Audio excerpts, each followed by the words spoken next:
मित्रों, कर्ण पिशाचिनी के विषय में लगभग सभी तांत्रिक जानते हैं। यह एक ऐसी यक्षिणी है जो पिशाचिनी स्वरूप में आपके कानों में आकर अथवा विचारों एवं संकेतों के माध्यम से आपके प्रश्नों के जवाब देती है और इसके माध्यम से आप किसी भी प्रकार की समस्या का हल जान लेते हैं। लेकिन इस साधना को करने वाला व्यक्ति ईश्वर को कदापि प्राप्त नहीं कर सकता है। समय के अनुसार उसका पतन हो जाता है। मित्रों, आज हम आपको कर्ण पिशाचिनी साधना के बारे में ही जानकारी देने वाले हैं और इसको सिद्ध करने के 3 विशेष विधि को बताने वाले हैं, तो आप सभी वीडियो में अंत तक बने रहे। मित्रों, यह साधना अत्यंत ही खतरनाक है, इसलिए सावधानी पूर्वक पहले अपने गुरु मंत्र को या किसी योग्य गुरु के माध्यम से अपने मुख्य देवता की साधना को संपूर्ण कर लेना चाहिए। उसके बाद ही इसकी साधना करनी चाहिए। कर्ण पिशाचिनी के बारे में ऐसा मान्यता है कि जो भी यक्षिणी देवलोक से निष्कासित होकर पृथ्वी पर भटक रही है, उन्हीं में से किसी शक्ति को मंत्रों के माध्यम से पकड़ लेने और उसे अपने अनुरूप बनाने की एक प्रक्रिया है।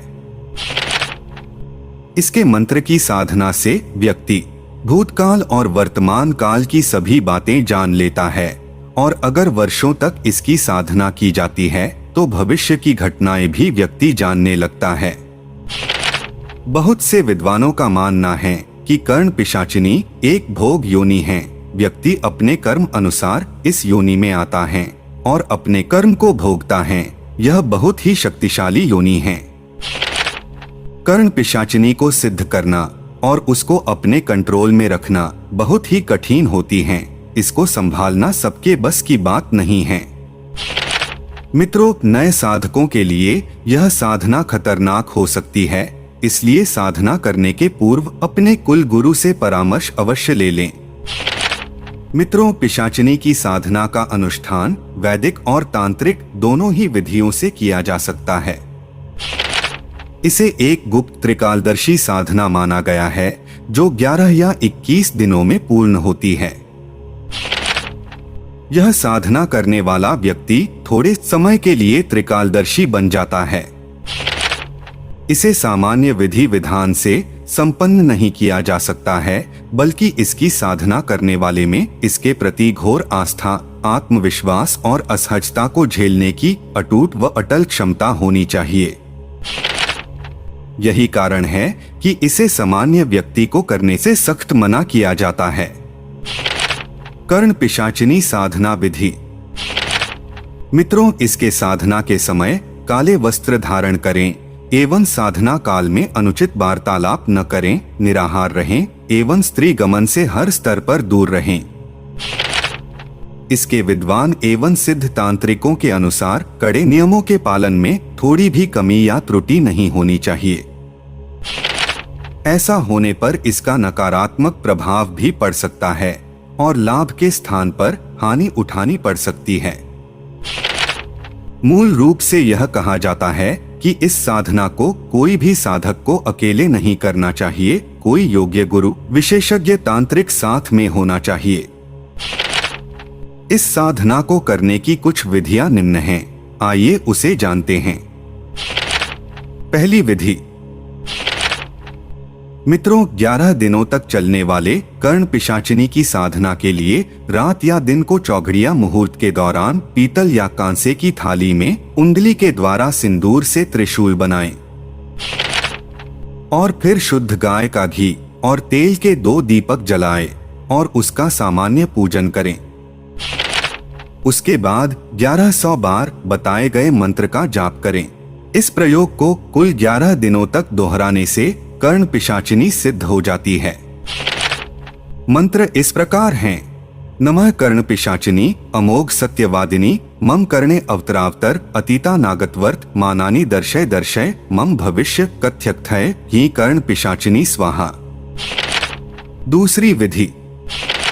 इस विधि को अक्सर होली, दीपावली या ग्रहण के दिन से शुरू किया जाता है और इसकी पूर्णाहुति 21वें दिन होती है। प्रयोग के लिए आम की लकड़ी के बने तख्ता पर अनार की कलम से दिए गए मंत्र को 108 बार लिखते हुए उच्चारण किया जाता है। एक बार लिखने के बाद उसे मिटाकर दूसरा लिखा जाता है।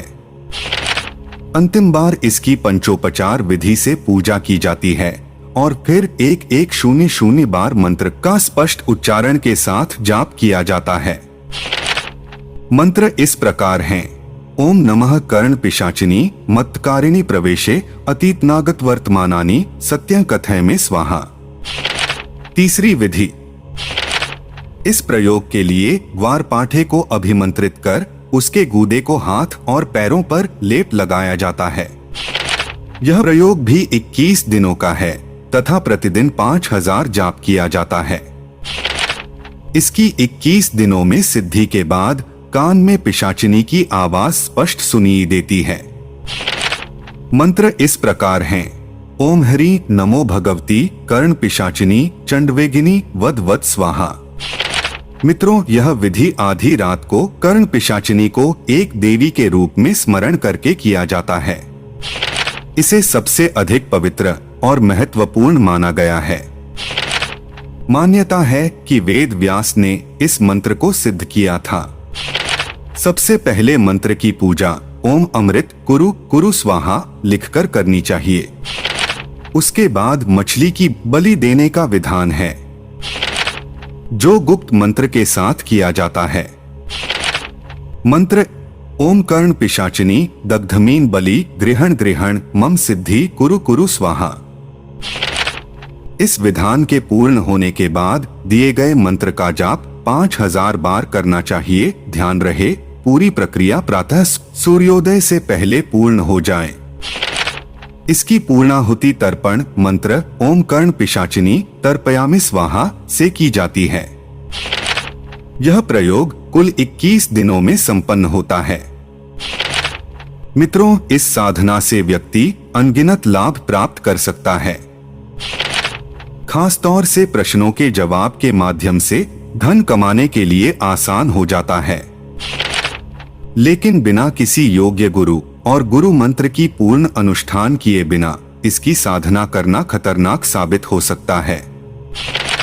व्यक्ति का मानसिक संतुलन बना रहे, यह आवश्यक है, क्योंकि कान शरीर का महत्वपूर्ण अंग है।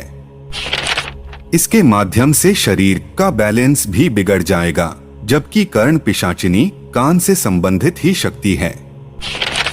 इन सभी प्रयोगों के माध्यम से हम कर्ण पिशाचिनी नाम की यक्षिणी को हम सिद्ध कर लेते हैं। जब साधना कम दिनों की होती है तो वह पिशाचिनी स्वरूप में सिद्ध होती है, और जब यही साधना बढ़ जाती है तो यक्षिणी स्वरूप में सिद्ध होती है। अगर इसकी साधना 1 या 2 वर्ष से अधिक की जाती है तो यह योगिनी स्वरूप में भी सिद्ध होती है। लेकिन इसका स्वरूप सदैव नकारात्मक ही होता है, इसलिए सावधानी पूर्वक ही इसकी साधना करनी चाहिए और अपने नियंत्रण में सदैव इस शक्ति को रखना चाहिए, ना कि आप इसके नियंत्रण में हो जाएं। मित्रों, मानव जीवन का लक्ष्य है मोक्ष पाना और भगवान की ध्यान साधना करना। गीता में श्री कृष्ण जी स्वयं कहते हैं कि जो व्यक्ति जिसकी पूजा साधना और ध्यान करता है वह मृत्यु के उपरांत उसी योनि को प्राप्त होता है। भूत को पूजने वाले भूत को प्राप्त होता है, पितर को पूजने वाले पितर को, पिशाच को पूजने वाले पिशाच को तथा ईश्वर को पूजने वाले ईश्वर को प्राप्त होते हैं। श्री कृष्ण के इस कथन को हमेशा याद रखना चाहिए।